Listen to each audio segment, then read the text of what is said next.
Listos, alguien que haya iniciar sesión.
Bueno, muy buenos días, buenas tardes, ahora no sé pero un gusto estar acá en este evento tan importante en el marco de esta actividad sobre gobierno abierto. Un agradecimiento a la Universidad Landívar, a todos los organizadores y copatrocinadores por esta oportunidad. Realmente para nosotros, quiero presentarme, yo soy Ana Isabel Garita y trabajo en la Oficina de Naciones Unidas para el Empoderamiento y el Avance de las Mujeres,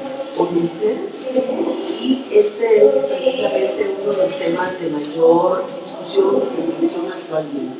Es muy importante hablar de la brecha de género en el campo de la ciencia, la tecnología, pero también del uso y disfrute de los recursos de la ciencia y tecnología, precisamente para avanzar en un plan nacional de desarrollo inclusivo, con enfoque de género y enfoque de derechos, y que podamos alcanzar, en el caso de Guatemala, uno de los compromisos internacionales más importantes en este momento, que es el logro de los Objetivos de Desarrollo Sostenible, que seguramente ustedes ya los conocen, y nuestros objetivos precisamente es el empoderamiento de mujeres, de las mujeres y de las niñas.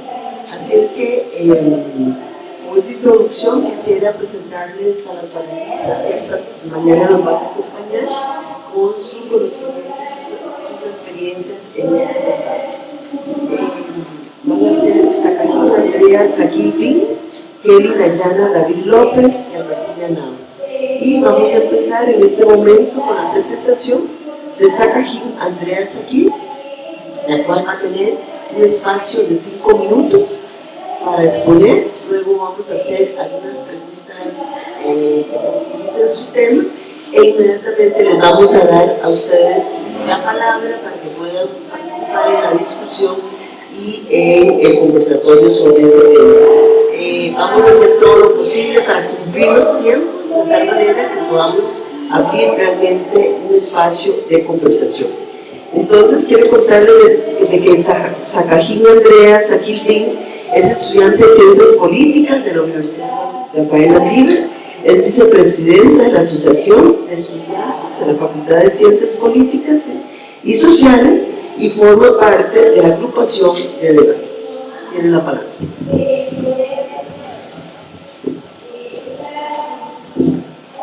Buenos días tengan cada uno de ustedes. Mi nombre es Andrea Sequilín. El día de hoy vamos a abordar el tema de cómo puede la tecnología ayudar a reducir la brecha de género. Primero debemos entender qué es la brecha de género. La brecha de género es la diferencia entre hombres y mujeres que se refleja en los logros o actitudes sociales, políticas, intelectuales, culturales o económicas. Para medir esta brecha, existe el Índice Global de Brecha de Género, que tiene como objetivo medir esta brecha en 4 áreas específicas: en salud, educación, economía y política. Mi intervención será desde el ámbito político, y esta brecha se examina desde la diferencia que hay entre hombres y mujeres y cómo están representados en los distintos órganos legislativos. Aquí podemos encontrar que Guatemala, según el informe global sobre la brecha de género del año 2017, se ocupa el puesto 110 de 144 países que se encuentran analizados. Eso quiere decir que sí estamos en uno de los números más bajos y la brecha de género es muy grande. Aquí podemos, en esta primera gráfica, encontramos que en Guatemala hay un aproximado de 16 millones de personas, en los cuales hombres, hay 7 millones de hombres y 8 millones de mujeres. Esta es una aproximación que hace el Instituto Nacional de Estadística. Pronto conoceremos datos, ya que se realizó el censo este año, y conoceremos los resultados el año próximo. Bueno, si nos damos cuenta, más del 50% de la población guatemalteca son mujeres, y sin embargo, en el legislativo los datos son todo lo contrario. Pasemos a la siguiente diapositiva. Aquí. El Instituto Nacional de Estadística también nos brinda estos datos. Sé que el porcentaje de mujeres en las distintas instituciones del Estado son las siguientes.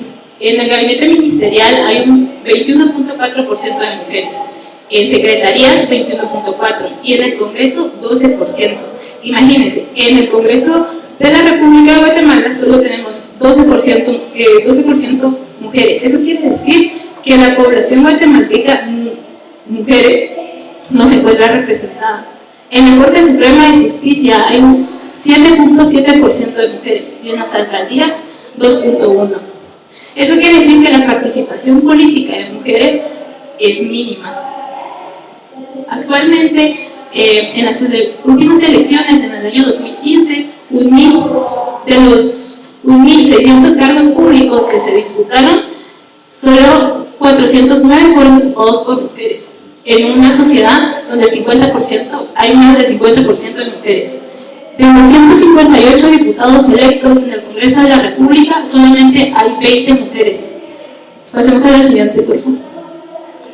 Entonces, para nosotras las reglas del juego político están siendo justas. ¿Ustedes creen que realmente hay representación de las mujeres, de los pueblos indígenas, de los jóvenes en el organismo legislativo? Esa es una de las preguntas que nos tenemos que hacer. Y entonces, para las mujeres encontramos barreras.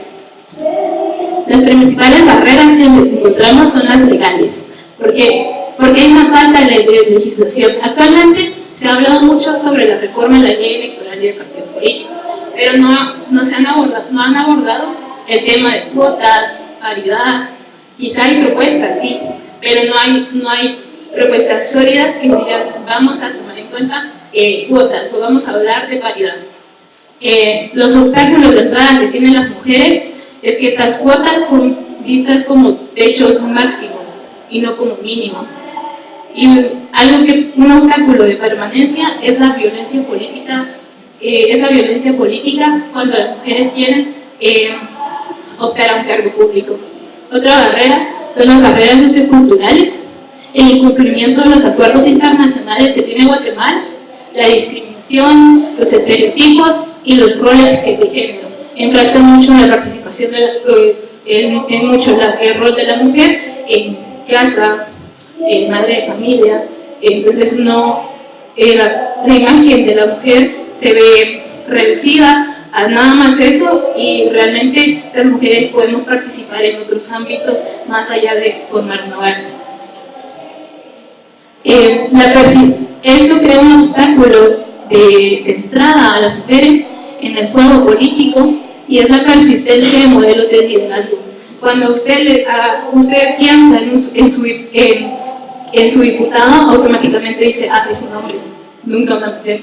¿Por qué no pensamos en las mujeres cuando decimos que van a competir en elecciones? Un obstáculo de permanencia son las élites políticas compuestas en su mayoría por hombres. No hay una renovación política en los procesos electorales. Entonces mantenemos siempre el mismo modelo de que es un hombre el que nos va a representar, aunque la población sea en su mayoría mujeres. La siguiente. Otro obstáculo son las barreras económicas, la precariedad laboral, la discriminación salarial que existe en el país y la pobreza e imaginación. Esto crea obstáculos de entrada cuando la mujer quiere participar en política, y es la escasez de recursos financieros para su campaña. Y eso quiere decir que un obstáculo de permanencia son los altos costos que la campaña requiere para una mujer. ¿Por qué? Porque el perfil de la mujer debe ser perfecto. O sea, deben de cuidar todo, deben invertir más en su imagen. Y otra barrera que tienen es la personal, la escasez de formación política. No todas las mujeres en el país tienen la formación política necesaria para ocupar un cargo público, y eso crea una desigualdad de oportunidades, y también somos utilizadas como figura en los partidos políticos. Como si en los partidos hay equidad de género, miren, únanse a mi partido, sí, pero a la hora de tomar decisiones, ¿quién las toma? Los hombres, ¿no? O las mujeres están para la foto, no para tomar decisiones. Y también debemos recordar que hay una sobrecarga en la mujer en las responsabilidades familiares y domésticas. Esto va de cajón en la discusión sobre la participación política de la mujer, porque tiene más responsabilidades que los hombres. Eso quiere decir que hay una dificultad, un obstáculo de permanencia. Tiene la dificultad de conciliación entre su carrera y su familia. Realmente hay que buscar un equilibrio entre la familia y la carrera. La siguiente. Solo con esto termino. ¿La tecnología se vuelve un aliado para la participación política? Sí. Hemos visto en los últimos procesos sociales que hemos vivido que las mujeres están encabezando manifestaciones, las mujeres están encabezando los espacios de discusión como estos, en las universidades, en sociedad civil. Eso quiere decir que la tecnología ha abierto un mundo de información al cual la mujer puede acceder y puede empoderarse. Realmente no es que la mujer no quiera empoderarse, es que deben existir medios por los cuales ella debe empoderarse. Gracias. Como ven, el rol de moderador es cruel, pero bueno, lo vamos a ejercitar para que todos puedan participar, todos. La segunda intervención es de Martina Navas, quien es consultora y conferencista en comunicación digital y estrategia de redes sociales, con más de 15 años de experiencia. Ha impartido cátedra universitaria y capacitación ejecutiva en instituciones públicas y privadas en varios países de América Latina y el Caribe. Consta en el ranking de los ecuatorianas más influyentes de Internet, y representó a la academia en las discusiones del Plan de Gobierno Electrónico del Ecuador. Gracias, muy buenos días. Bueno, en el marco que estamos conversando de la brecha de género, quisiera referirme a un estudio concreto que se hizo para Facebook. Se unieron la Universidad Carlos III de Madrid con el Instituto Idea Network y generaron una herramienta para medir la brecha de género aplicado a 1.500 millones de cuentas en Facebook de 127 países.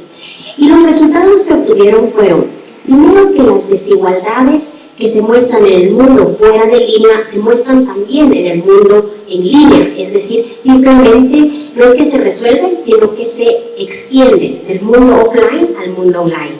Lo segundo es que los países con mayor brecha de género en Facebook son varios países africanos y asiáticos. Y lo tercero es que, contradictoriamente, globalmente, la mayoría de usuarios de Facebook son mujeres. Entonces, lo que vemos es que hay esta disparidad. Muchas mujeres que usan Facebook, pero en algunos países lo usan mucho más y en otros una presencia mucho más desequilibrada. En este contexto, mi recomendación sería: ¿para qué nos sirve a las mujeres la tecnología, en este caso las redes sociales, como una forma de acortar esta brecha? Yo diría que en 3 puntos claves. El primero, que sería formación; el segundo, contactos o networking; y el tercero, contenido. En formación quisiera recomendarles un par de portales que me parecen muy interesantes sobre estos temas. El uno se llama educarenigualdad.org, que es un portal donde ustedes pueden acceder a contenidos muy interesantes sobre la temática, cómo tener un lenguaje inclusivo, cómo manejar estos temas de una manera más pertinente, etc. Otra que se llama digitalizadas.org. Aquí, en cambio, se busca potencializar la empleabilidad de las mujeres. Tiene muchas cosas, pero entre esas hay una bolsa de empleo de mujeres empresarias que abren para mujeres que buscan empleo. Entonces, es una forma de apoyarse de mujeres a mujeres. En cuanto a conexión, yo les diría que este es un tema fundamental. Las redes sociales nos permiten conocer a quien nos interesa conocer, a quien nos gusta conocer y a quien nos es útil conocer, quizá por hacer negocios. Entonces, yo les diría que aprovechen las plataformas tanto en grupos como pueden ser de WhatsApp o de Facebook, y también algunos portales específicos creados para fortalecer estos lazos entre mujeres. Uno de estos se llama ciberseguras.org. Ahí lo que se busca es generar un círculo de contacto entre mujeres que se conozcan, que puedan hallar complementariedad de talentos y puedan apoyarse en proyectos sociales o empresariales. Y otra que se llama hacesfalta.org, que en cambio es un espacio para voluntariado de mujeres, donde ustedes pueden hallar una serie de perfiles para determinados proyectos en los que ustedes de pronto están liderando o participando, y a su vez también ofrecer su propio contingente de cómo colaborar en otros proyectos que se están llevando a cabo para mujeres. Y en cuanto al tema de contenido, aquí quisiera hacer recomendaciones más puntuales. Primero, por un lado, porque a veces no nos damos cuenta que todo en redes sociales comunica. El nombre que tú escoges para tu cuenta comunica, la foto que escoges para tu cuenta comunica, la biografía, a quién sigues y a quién no sigues también comunica. Y por eso sí quisiera llamarles a que pongamos mucha atención en qué publicamos y qué no publicamos. A veces veo con cierta tristeza que las mujeres somos las primeras en dar like a chistes sexistas, a chistes groseros, a chistes de que las mujeres quedamos mal. Y eso no nos hace quedar como más simpáticas. Yo creo que no es necesario armar un debate incendiario en redes sociales, pero sí a veces hacer un comentario que llame un poquito a la reflexión. He visto que muchas veces, por ejemplo, tengo amigos que ponen cosas en su timeline y a veces solamente decirle: ¿y te fijaste que esto puede significar tal cosa? Hace que la gente caiga en cuenta que lo que estaba diciendo tenía un grado sexista y voluntariamente lo borran o lo ponen en un contexto. Entonces yo sí les animaría a tener mucho cuidado con eso y explorar mucho un concepto que se llama marca personal en Internet. Es muy importante que trabajemos esa marca personal. Esa marca personal es la historia que nosotros contamos de nosotros mismos a través de redes sociales de una manera sistemática y profesional. Les invito a que hagan algún momentito el ejercicio de entrar a Google y buscar su nombre en Google. ¿Cuáles son los resultados de esa búsqueda? Esos resultados son aquellos que les interesa a ustedes, por los cuales quieren que les conozcan. Cuentan una historia favorable de ustedes, o quizá es un comentario que hicieron hace 5 años o cuando tenían cuenta de High Five, que ya no existe. Pero es importante, porque acuérdense que ahora en la primera oportunidad que tenemos para una primera buena impresión es Google. Ya ni siquiera el momento en que tú entregas la tarjeta de presentación, sino que la gente te busque en Google antes de conocerte. Tus empleadores te van a buscar en Google y tú como empleador también vas de alguna manera a buscar primero en sus redes sociales a los candidatos que vas a entrevistar. Entonces, de lo que estas personas vayan dejando como huella digital a través de las distintas redes sociales, se va a construir una opinión sobre ti. Entonces, como les decía, tengan cuidado en todo lo que publican, en todo lo que dan like, en todo lo que comentan, porque eso va a generarnos una idea de lo que ustedes quieren comunicar. Y finalmente les quería invitar a algo. No tengan miedo de la tecnofobia. Me ha pasado mucho en clases que doy cuando hay mujeres grandes que tienen un miedo a veces paralizante a la tecnología. Y lo que me he dado cuenta es que en realidad no le tienen miedo a la plataforma. El miedo no es a Facebook, no es a Twitter, no es a YouTube, es a parecer incompetente porque los otros chicos más jóvenes lo manejan con mucha solvencia.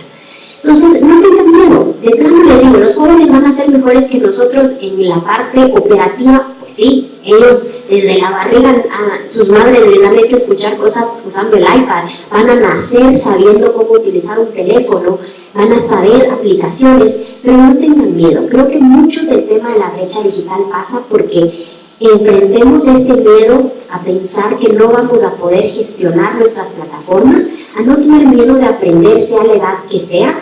En este caso les cito como ejemplo, aunque no es mujer, a mi papá, él era arquitecto y él hacía planos a mano, cuando se hacían en papel calco y con tinta china, y aprendió a los 70 años a usar AutoCAD. Entonces, yo de verdad veo que nunca es tarde para aprender, nunca tengan miedo a la tecnología, y si no quieren de pronto exponerse en una clase donde todos tienen de pronto 20 años menos que ustedes, pregúntenos a quienes de pronto les podemos dar una mano. Entonces acuérdense que la tecnología para las mujeres puede ser eso: formación, contactos y contenido. Gracias. Gracias, Albertina. Y ese último mensaje muy importante para todas las mujeres de todas las edades, de todas las condiciones, en todas las situaciones, que tengamos acceso sin miedo a la tecnología. Y bueno, ahora nos corresponde escuchar a Kelly Dayana López, quien es diseñadora gráfica con maestría en gestión de diseño,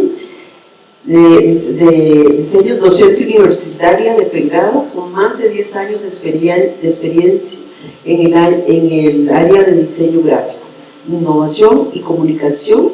Actualmente forma parte del equipo de gobierno abierto de Nariño, apoyando una filosofía de gobernanza en la que prima la colaboración de y con la ciudadanía, la naturalidad, la claridad y la facilidad de la comunicación entre la comunidad y el gobierno.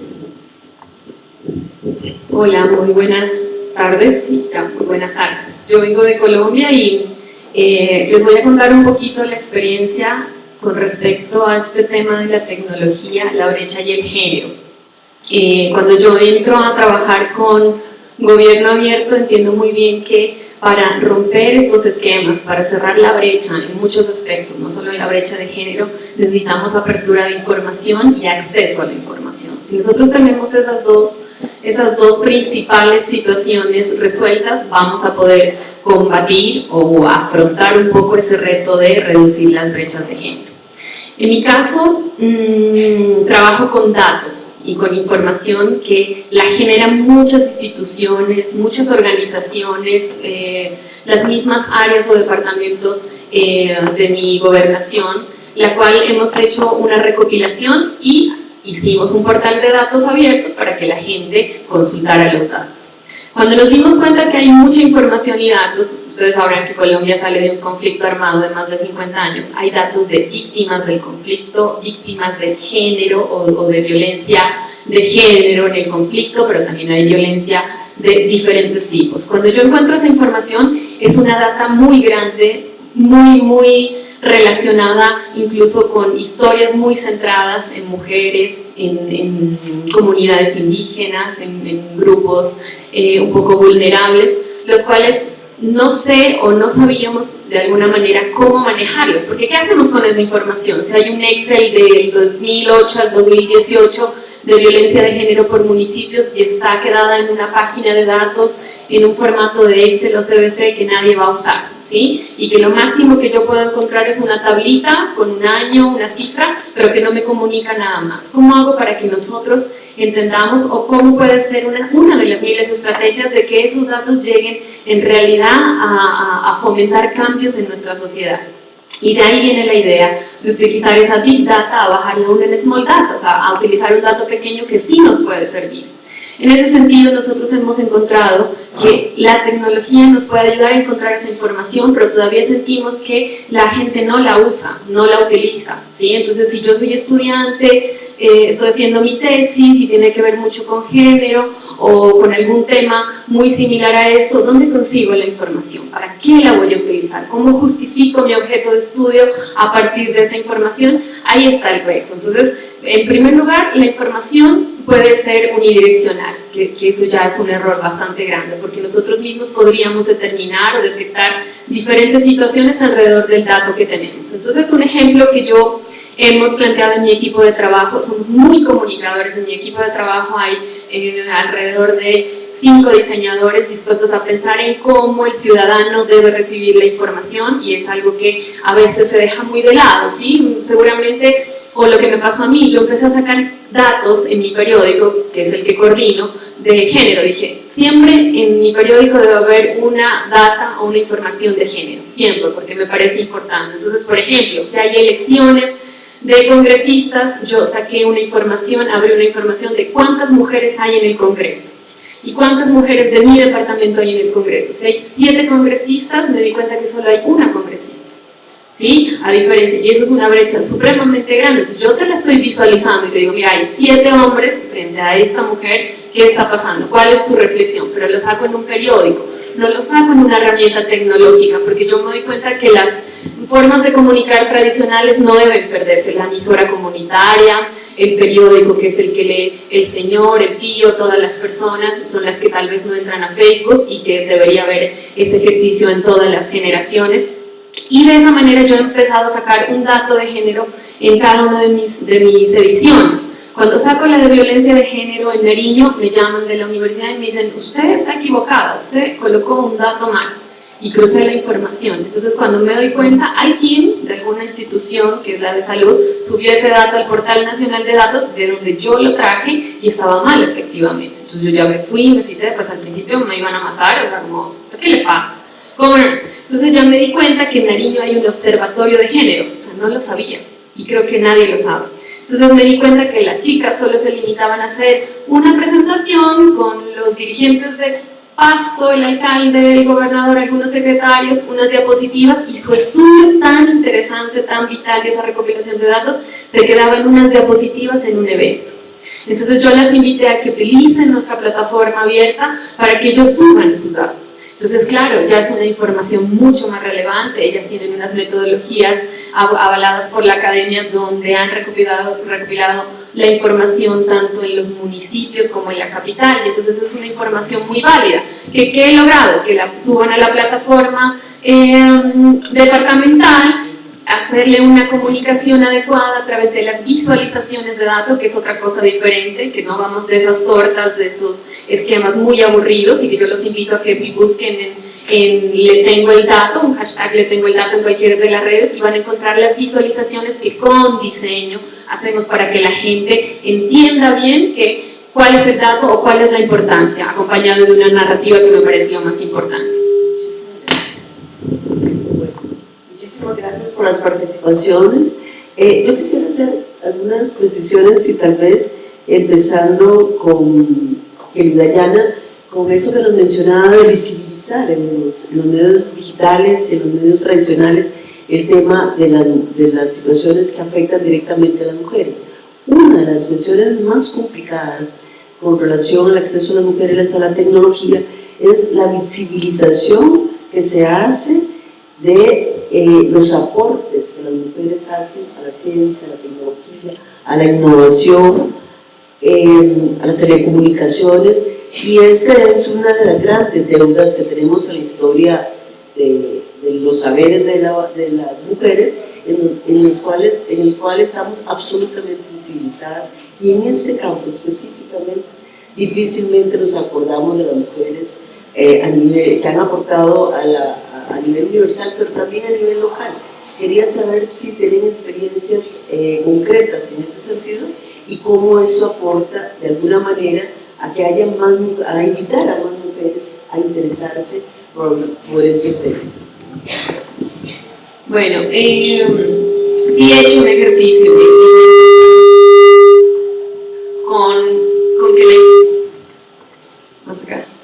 con que la información está cerrada. Es más, quisimos que en el Día Mundial de la Mujer, que sonará como algo muy cliché, que hay muchas mujeres que no lo celebran, sino que debería ser de otra manera visto, decidimos hacer un evento importante de ver cuáles han sido las mujeres forjadoras de cultura, de historia en mi departamento. Existía un libro y se perdió, y cuando fui a la Academia de Historia y le dije, mira, quiero sacarlo en el portal, y no, eso es mío, no puedes abrirlo, o cómprate el libro y tú haces el resumen. Entonces yo dije, ¿qué hago? A veces como investigadores nos toca levantar la información, ¿cierto? Entonces yo dije, no, hagamos de cuenta que no existe esa información porque está cerrada y no tengo acceso, entonces voy a abrir un formulario, voy a utilizar mis redes sociales, las del departamento, para preguntarle a la gente dónde hay mujeres líderes. Y entonces es muy fácil, diseñé un formulario en internet, que era como el nombre, el lugar y qué ha hecho. Entonces me encontré cantidad de mujeres que no estaban registradas. Entonces, por ejemplo, había una magistrada en no sé qué sitio, hay una congresista en Estados Unidos que es Pastusa, que es como el gentilicio de mi ciudad, y así empecé a recopilar. Entonces hice prácticamente un mapeo colaborativo con todo el mundo se sintió partícipe. He dejado ese formulario abierto 1 año y lo sigo como promocionando para ver dónde están esas chicas que no han sido visibles, que no se han ganado un Oscar ni un Nobel, pero que están trabajando por su comunidad. Entonces tengo mujeres afrodescendientes que han trabajado en el Pacífico de Nariño frente al conflicto armado, donde han empoderado movimientos sociales bien interesantes que no las conocíamos. La tecnología me ha permitido hacer visible esas acciones. Muchísimas gracias. Albertina, una reflexión. Nos está contando cómo una empresa tan grande como Facebook, que pertenece al sector privado, está haciendo aportes para la participación de las mujeres y sobre todo que perdamos ese miedo a la utilización de la tecnología. Pero a veces no se trata solo de miedo, también se trata de impedimentos en educación, y a veces un poco lo que se mencionó antes sobre las brechas. Mi pregunta es, ¿existen posibilidades de que estos avances en el sector privado a nivel de empresas transnacionales se pueda también visibilizar a nivel nacional en otras empresas, incluso en políticas públicas nacionales que gestionen e impulsen ese tipo de utilización de herramientas digitales? Gracias, sí. Bueno, efectivamente, en varios países de América Latina creo que se está intentando por lo menos hacer el ejercicio de que la participación de la mujer sea mayor tanto en número e incluso en calidad, que es a veces un poco el reto. Bueno, yo no manejo el tema específico de políticas públicas, sino más bien del lado corporativo, y sí veo que hay mucha más actividad de mujeres. Lo que a veces yo llamo a la reflexión es también lo que hablábamos, la calidad de los contenidos que compartimos. Es decir, a veces hablábamos aquí de que nos imponen una serie de roles, pero a veces nosotros validamos esos roles con los contenidos que compartimos en redes sociales. Y ahí es para mí donde está la reflexión, en que la formación no solamente está en la utilización per se de la tecnología, que cada vez tiende a ser más fácil. La tecnología, yo siempre les digo a mis alumnos, yo no les enseño a aplastar botones porque para eso hay 1000 tutoriales en YouTube, sino a saber qué puedo contar en esta red social que sea relevante para mí y para alguien más, de pronto para mi comunidad de amigos o de empresarios o de mi pueblo o de lo que fuera. Y yo creo que ahí es donde está el verdadero desafío, en que esto sea una suma de participaciones relevantes en las distintas redes sociales y que la visibilidad de la mujer sea a través no solamente de su condición de mujer, sino porque el contenido que está aportando les sirve, les ayuda y les aporta a una comunidad. Y para cerrar, solo quería poner como la reflexión de algo que yo sí he vivido respecto de lo que ustedes comentaban en la parte anterior. Yo soy académica y a mí me ha costado sangre, sudor y lágrimas ganarme el respeto de la gente como mujer académica en Latinoamérica. Y eso, ahí es otra parte de la brecha de género. La brecha de género no siempre es que te metan una paliza, esa es una opción. Pero la otra opción es de que el otro no te valide como un igual. Y eso es algo que me ha tocado vivir infinidad de veces, donde hemos estado en mesas de todos los que están ahí, gente muy intelectual, muy formada, investigadores, doctores, y en casos en los que yo sabía a mucha profundidad del tema que se estaba tratando, pero no me preguntaban. O se decidía en función de las colaboraciones de los hombres, no en las aportaciones que hacíamos las mujeres. Entonces, mi reflexión final sería invitarles a que empecemos a afinar también estos temas y veamos que la violencia de género no necesariamente es violencia física. También se da en cuanto validamos la opinión del otro como un par igualmente válido por su formación, por su aporte intelectual y por los resultados que obtiene. Aprovecho esta intervención para decirles que efectivamente Naciones Unidas reconoce la violencia contra la mujer y la discriminación hacia las mujeres en diferentes aspectos, ¿verdad? En el físico, por supuesto, que es el más visible y el más dramático, que termina con el femicidio, pero también la psicológica, que es tremenda, lo que usted nos acaba de decir, la descalificación, y por supuesto la económica, la política, como se planteó anteriormente. Y hablando de la política, realmente esto es importante, el análisis que nos han hecho, porque creemos que en todo esto, precisamente para garantizar el acceso de las mujeres a muchos derechos, entre ellos al uso de la ciencia y la tecnología, requerimos de alianzas estratégicas entre todos los actores sociales, el sector privado, el sector público, el sector académico, pero también oír las voces de las mujeres. ¿Cómo cree usted que podría avanzarse en Guatemala teniendo una brecha tan fuerte en la participación política de las mujeres? ¿Cuáles serían los pasos que hay que comenzar a hacer para que esté presente con eficiencia las mujeres en todos estos campos novedosos de la ciencia y la tecnología? Cuando veía el índice global de la brecha de género, me daba cuenta que los principales países que se encontraban con la brecha más pequeña, por así decirlo, eran los países nórdicos y aquellos países que le apostaban por la participación de las mujeres en la política, en las empresas, en cualquier ámbito. Aquellos países que invertían más en mujeres, en la inclusión de mujeres en varios aspectos, lograban reducir esa brecha. Eso pues digamos, uno de los primeros pasos que el Estado debería de realizar para poder reducir esta brecha es apostarle a la inversión de la participación de las mujeres. Y una de las barreras que yo veía cuando las mujeres no estaban reflejadas en el organismo legislativo es que no tenían la formación política y las posibilidades. Eso quiere decir que nosotras mismas debemos de formarnos y nosotras mismas tenemos que crear nuestras propias posibilidades, nuestras propias oportunidades. Eso quiere decir que hacemos un trabajo doble. Entonces sí, pero lo estamos logrando. Si el Estado da los primeros pasos de invertir más en formación a las mujeres, en política, en varios aspectos. Yo lo veo siempre desde el ámbito político porque es mi campo, pero sí podemos decir que podemos invertir en varios campos y podemos reducir esta brecha de género. Inclusive podemos hacer conciencia y podemos empezar, como lo que decía, lo que mencionaban hace un ratito, cuando las mujeres no son vistas como su igual.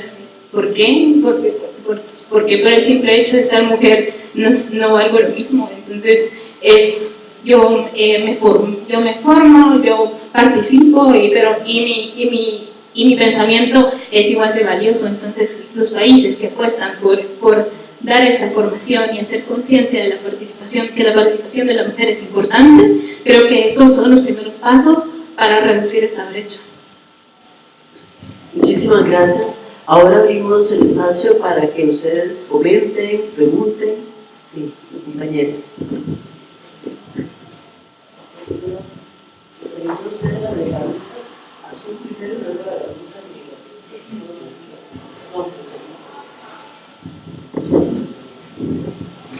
Muchas gracias, buenos días a todas y todos. Soy Sofía Viatón y desde el Centro Carter estamos liderando un proyecto promoviendo el derecho de acceso a la información para las mujeres. Y yo creo que estamos más que conscientes en Guatemala que las condiciones que el Estado nos da más bien son adversas. No podemos esperar que el Estado, que las instituciones promuevan la participación de la mujer si estamos viendo que legislan en contra de la participación de las mujeres. Nuestro reto es, en el proyecto que nosotras tenemos, y yo creo que también de todas las organizaciones que trabajamos en el territorio, es cómo poder llevar la información a las mujeres, precisamente por esa brecha digital que hay en el país. Si hay una brecha de educación, si hay un tema de recursos, si hay toda una serie de obstáculos para acceder a la información, bueno, no digamos la tecnología. Entonces, nuestro gran desafío es cómo acercar información importante a las mujeres, sobre todo de cara a las elecciones que vienen, que ya las tenemos cerca, y principalmente porque somos las mujeres las que en la mayoría estamos eligiendo autoridades que están legislando en contra nuestra.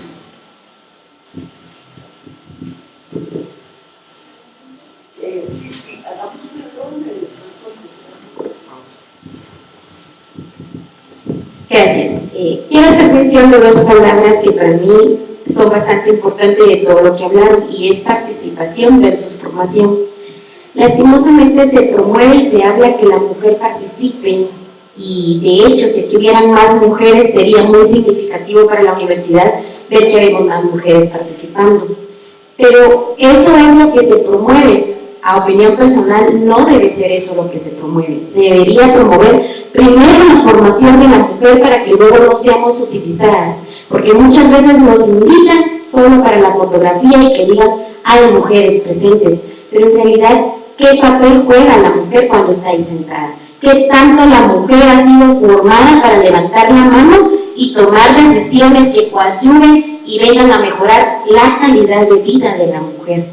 Entonces pongo en mesa estas dos palabras. Primero, la formación. Qué importante es la autoestima de la mujer, qué importante es que la mujer también pueda irse formando. Así rápidamente les quiero contar una experiencia. Yo soy de Recableo. En Recableo, específicamente en el municipio de Champerico, tuve la oportunidad de trabajar. De todas las comunidades, ninguna comunidad estaba representada por una mujer. ¿Cuál fue la decisión? ¿Qué hacemos con ellas? Hay que formar comité de mujeres. Hoy en día Champerico puede decir que tiene 7 comités de mujeres accionando por el bien de ellas mismas, accionando por el desarrollo comunitario de su comunidad. Y no es solo decir hay 7 comités de mujeres. Las mujeres ahora forman parte de un común que es el espacio en donde se toman las decisiones. Situación que muchas veces no ocurre. Situación que muchas veces las municipalidades no toman en cuenta. Y para concluir, las redes sociales. ¿Qué es lo que más promueve las redes sociales? La discriminación a la mujer, los memes que sin lugar a duda cada día se ven memes donde discriminan a la mujer. ¿Y qué hace la misma mujer? Le da un me gusta, le da un me divierte, le da un comparte. Entonces, estas son cosas que desde ahí tenemos que estar formadas como mujeres para hablar de una influencia de género, para hablar de la formación de la mujer. Gracias.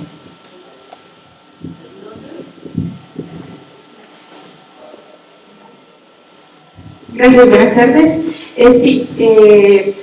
Muchas veces la misma mujer promueve el machismo, entonces también pienso que tenemos que formarnos como mujeres y erradicar esa misma estética del machismo, porque no voy muy lejos. En mi casa yo lo veo con mi mamá, que ella es abuela, y a mi sobrino de 6 años se lo da todo en bandeja. y le dice a mi hermana, que es la mamá de mi sobrino, que tiene que servirle porque él es el hombre de la casa y es un bebé. Entonces ella está promoviendo el machismo. Y yo le digo, madre, con todo respeto, él va a ser un hombre en un futuro y él no tiene que ser servido, sino al contrario, tiene que vernos como par. Yo como mujer y él como hombre, que somos dos seres pensantes, autosuficientes y que podemos dar más allá, ¿verdad? Entonces eso sería una de las recomendaciones como mujer que soy, como mujeres que vamos acá, dejar de promover el machismo. Gracias.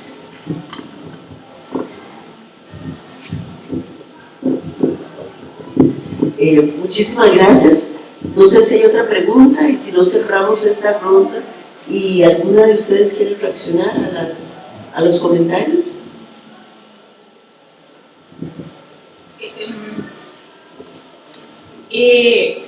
Me llamó mucho la atención la parte que mencionaban sobre el rol de la mujer en la política, más que todo cómo se ven representadas en los comunes, y es verdad, o sea, cuando uno ve la organización, más que todo en los municipios y departamentos, o sea, en su mayoría son hombres, no son mujeres.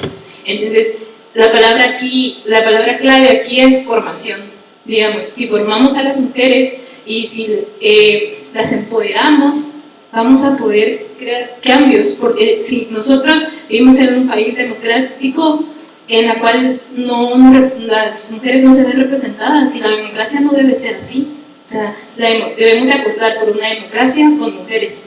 Nunca más tenemos que tener una democracia sin mujeres. Y recuerdo que un amigo me comentaba sobre el caso mexicano, en donde el partido, voy a decir el partido, pero el partido ponía en las primeras listas a las mujeres para que ganaran el curul, y una vez que ya entraron al sistema político, las quitaban, las retiraban, porque ese era el trato. Eso quiere decir que las mujeres también podemos caer en esos vicios que no fortalecen para nada nuestra democracia, y lo único que hacemos es de que para la fotografía, para que me miren a mí que yo gané un curul, sí, pero el trato después es que yo me retiro y entra un hombre. Esto realmente, si queremos como mujeres que empoderar a las demás mujeres, debemos de pensar que debemos de ser justas también. Toda decisión debe ser justo tanto para hombres y para mujeres. Bueno, para concluir voy a...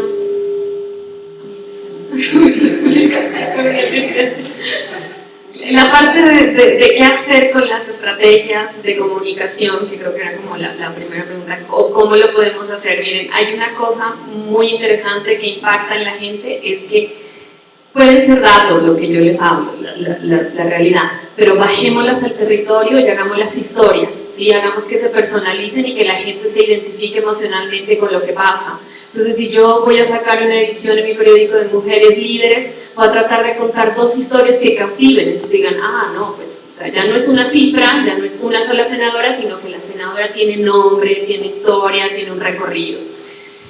Si ustedes analizan los datos, y ayer yo lo escuché en un panel de género también, en Colombia no se consideraba el feminicidio, hasta que ocurrió una violación, empalación, asesinato de una chica en el Parque Nacional en Bogotá. Cuando sucede eso, es una historia, es una persona que alrededor de lo que sucedió abarca o incluye a todas las mujeres de Colombia, y gracias a ella, que se llama María Elvira, la ley del feminicidio se pudo consolidar en Colombia. Pero si ustedes se dan cuenta, en este caso, es una persona, es una historia que nos llega mucho más que las cifras que podemos tener relativamente. Un caso en el que estoy trabajando, hay unos dos datasets o dos datos donde me dicen cómo es los créditos para los empresarios que se dedican a las flores, al café, y hay otro que es un plato típico en Ecuador y en Colombia, que es el cuy, y los que crían cuyes. Entonces yo me doy cuenta que en los cafés los mayores beneficiarios son hombres, pero en la cría de cuyes son las mayores las mujeres. ¿Por qué sucede eso? Entonces ahí hay muchos cuestionamientos que yo podría llevarlos a transmitirlos como una historia, un storytelling, un cómic, una narrativa, una visualización que en realidad va a impactar a la gente. Entonces, el único consejo es que si estamos usando cifras o datos que tienen que ver con género y queremos como hacer ese énfasis en eso, contemos historias, ¿sí? Personalicémoslas. Y eso es la manera mucho más fácil de llegar a la gente. Quisiera retomar el tema de participación versus formación, que me parece clave. Y yo ahí veo algunas cosas. A mí me emociona positivamente que en este auditorio no haya solo mujeres, porque efectivamente muchas veces me han invitado a foros de mujeres y somos hablando mujeres para mujeres y nadie no es mujer en ese espacio. Entonces el hecho que ya tengamos hombres aquí sentados, escuchando, compartiendo y aportando, ya es mucho y creo que es el primer paso. Lo segundo también es que creo que esa formación de la que hablamos no puede limitarse a las mujeres, sino que por lo que hablábamos del machismo hay que formar a los hombres, porque también los hombres, por la vertiente que haya llegado, son machistas, y ellos también a veces no son conscientes de que lo que dicen puede ser machista, hasta les puede parecer chistoso porque es que no han caído en cuenta. Entonces creo que la formación es importante que sea para mujeres y para hombres en temas de género. Y además yo pondría aquí un especial énfasis en otros influenciadores de la sociedad, que en este caso son los periodistas. Y les digo porque yo soy periodista y a mí me tocó vivir N veces que yo llegaba a una entrevista. Yo fui la primera editora mujer de una revista de negocios, de un grupo editorial grande en Ecuador. Y cuando yo llegaba, esta revista estaba enfocada en emprendimiento. Cuando yo llegaba a entrevistar al gerente general de una compañía, muchas veces me pasó que me decían: ay, ¿usted es la editora? Qué pena, pensé que era hombre y viejito. O sea, la gente cree que por defecto quienes pueden hablar de economía y negocios tienen que ser hombres y mayores. Entonces, eso es lo que les decía, nosotros tenemos, las mujeres nos toca partir de ganarnos el respeto del interlocutor cuando a veces los hombres lo tienen de entrada. Lo que yo he aprendido con la vida un poco es, eso sí, empoderar a la mujer sin victimización y sin conflicto. La idea no es pelearnos con los hombres, la idea no es descalificarlos, la idea no es entrar en una competencia, la idea es encontrar nuestro valor y poder compartirlo con alegría. Entonces, si en algo yo les quisiera dejar una idea final, para mí el tema es empoderamiento sin victimización ni conflicto. Bueno, me parece que ya no hay más intervenciones. Sí.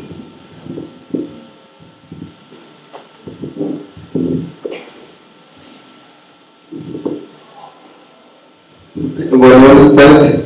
Yo soy Valdino, soy de Toto, hablo quiché, soy indígena, mi grupo y bueno, hablo mucho lo que ustedes dijeron, que las mujeres crean el machismo también, porque mi mamá a veces me sirve la comida, mira, ay, que me dice un montón porque soy el hombre, ¿no? Entonces, es un sistema que mi mamá lo ha creado y yo le digo, mire, mamá, deje de hacer algunas prácticas, ¿no? No todo, porque también se siente mal, ¿no? Entonces yo le digo a ella, mira, tenés que hacer esto y esto para no, nosotros los hombres de la casa no nos sentimos muy, ¿no? Lo que les quería contar es que en la cosmovisión maya existe una cuestión que es la dualidad, que la mujer para nosotros los hombres es como nuestra compañera. En quiché, si yo le llamo mi mujer, por ejemplo, no es esposa ni mujer, es nukulaj. ¿Y qué es kulaj? Es mi compañera, ¿no? Entonces la dualidad explica eso, que la mujer, que yo soy hombre, es mi complemento. Entonces creo yo que hablar de las brechas entre mujeres y hombres tenemos que entender desde nuestras raíces. Puede ser una estrategia, no estoy diciendo que sí funciona, puede ser que desde nuestras raíces tenemos que entender estos problemas y puede ser que lleguemos a una igualdad de género muy interesante, ¿no? Porque es que en realidad en nuestras comunidades hablar de desigualdad de género, bueno, no lo van a entender tan así, pues tenemos que entender desde nuestros idiomas, desde nuestra cosmovisión y desde nuestra idiosincrasia ya, ¿no? Es muy interesante. Algunas prácticas que se hacen allá, claro que es machismo, ¿no? Entonces, creo que tenemos que romper esos paradigmas poco a poco. Creo yo que como país de Guatemala estamos avanzando en tema de igualdad de mujeres, pero estamos avanzando poco. ¿Y qué estamos haciendo los académicos, los que sí tenemos acceso a educación, para para llegar a estas comunidades y colaborar con esta gente, ¿no? Colaborar primero, yo les invito a hacerlo con nuestra familia y después vamos a nivel comunitario, después a nivel departamental y vamos a avanzar poco a poco. Gracias.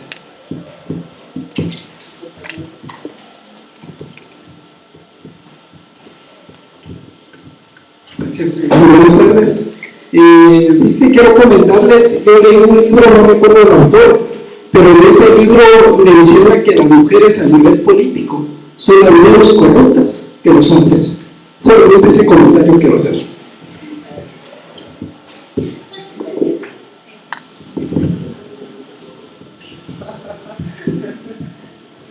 Muy buena tarde, pues en el nombre de La Paz. Pues yo, a manera de comentario, considero que una de las cuestiones a veces suele pasar desde el seno del hogar, dependiendo de la educación que le dieron a uno. En mi caso, pues yo soy de una mujer humilde y sencilla, madre soltera, que sacó a 5 hijos adelante. Ella pues es una mujer que admiro mucho, a pesar de que considero que el tipo de educación que ella nos da pues también no es el adecuado, porque ella fue educada de la misma manera y ella consideraba de que para que los hijos hicieran caso tenía que pegarles, pero también le veo un lado positivo. Gracias a Dios, pues a esa mujer estoy acá. De igual forma, yo sí tengo, o puedo decir que tengo el privilegio de que considero que la mujer no es un sujeto, porque en el caso de mi mamá, pues ella, nosotros siendo hombres, nos enseñó a lavar, planchar, cocinar, y creo que el rol que la mujer hace, o el rol que tiene la mujer es muy importante. Yo creo, y de manera personal, creo que la mujer tiene, si hablamos en tema de desenvolvimiento, con respecto a sus actividades, tiene incorporado una potencia más que el hombre, porque nosotros como hombres no podemos hacer lo que una mujer hace. Una ama de casa está cocinando, cuidando a los niños, entonces puede al mismo tiempo cubrir varios roles. En el caso de nosotros los hombres, digo porque en cuestiones a veces somos machistas, de que si tenemos un puesto, digamos, alto, vamos a dar órdenes, no queremos hacer nada. Entonces yo considero que la mujer no es un objeto, sino un sujeto, porque realmente en el caso de Alta Verapaz, yo que me gusta mucho caminar en el área rural, lastimosamente Alta Verapaz es el sector norte en el que la pobreza extrema es la más grande. A nivel país yo considero que Alta Verapaz, según datos estadísticos, hay otros departamentos que la pobreza extrema es más alta, pero Alta Verapaz, desde el punto de vista de donde yo he estado, me he dado cuenta, en el caso de si hablamos del tema de indígena, a veces es muy alarmante ver cómo las mujeres hacen un rol impactante. Se ven a las señoras cargando sus bebés a Mecaparo, trabajando en el campo. Entonces me siento muy orgulloso de pertenecer a Tarapaz, pero lo que sí considero de que se podría decir de que se necesita que la mujer se involucre más, que se una. Yo creo que vivimos en un país en el que organizarnos no es un delito. Entonces, organizarnos y aquellas personas, aquellas mujeres que tienen ahí sí que el privilegio de estudiar, de prepararse, sean quien lleguen a esas comunidades y orienten a estas mujeres, porque realmente muchas de las cuestiones es de que a veces se cae en el machismo de la mujer porque no tiene el conocimiento, porque realmente no tuvo la oportunidad de prepararse. Únicamente, muchas gracias.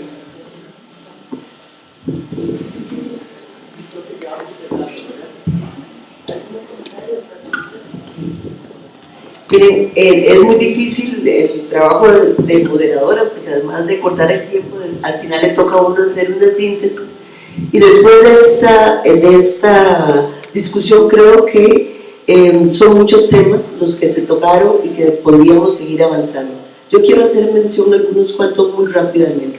El primero es que tenemos que entender que el tema de la diferencia, de las violencias, de las brechas, sin ánimo de victimizar a las mujeres, pero sí tenemos que reconocer que cada vez hay mayor feminización de la pobreza, mayor exclusión, mayor violencia.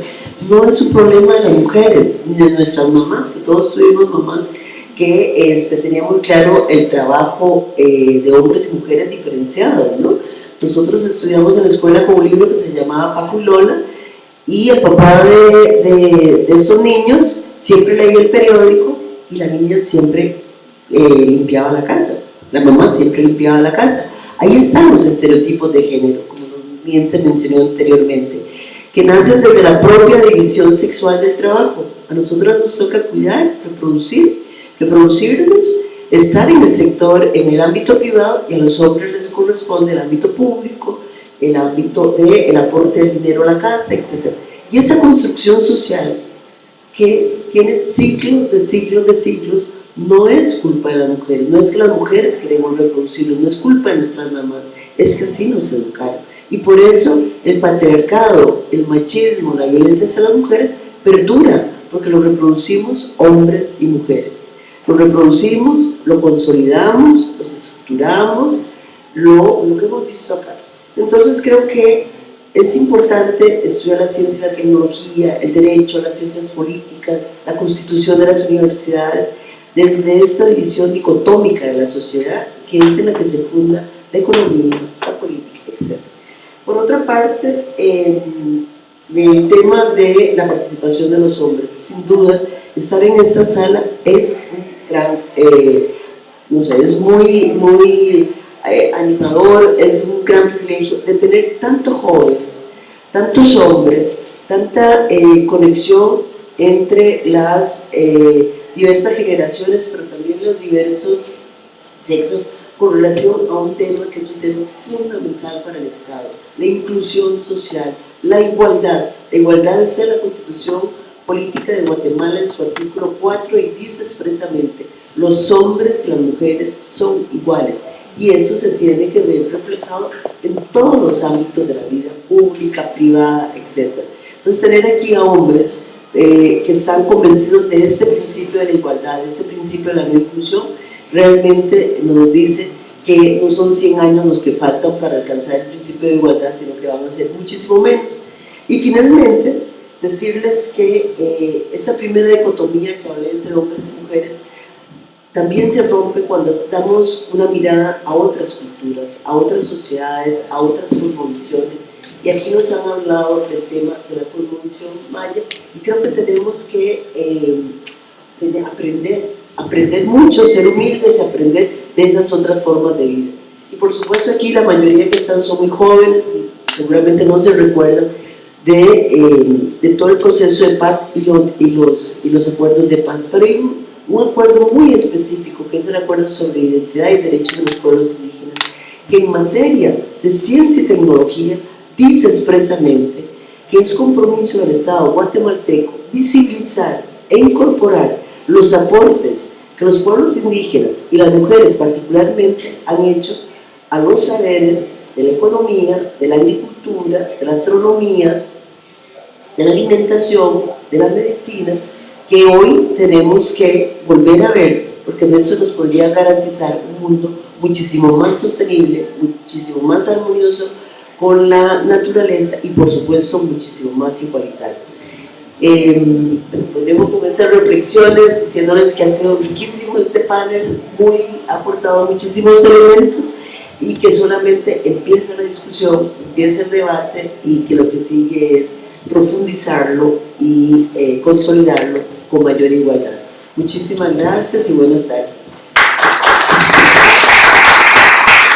Un momentito, disculpen, me avisan que hay unos libros sobre participación política de las mujeres en Guatemala, del Instituto Holandés, de Multipartidario Holandés, y que tienen un ejemplar para cada uno de ustedes. Y además se me olvidaba de agradecer a los panelistas que han sido un lujo. Muchísimas gracias por este panel. Buenas tardes.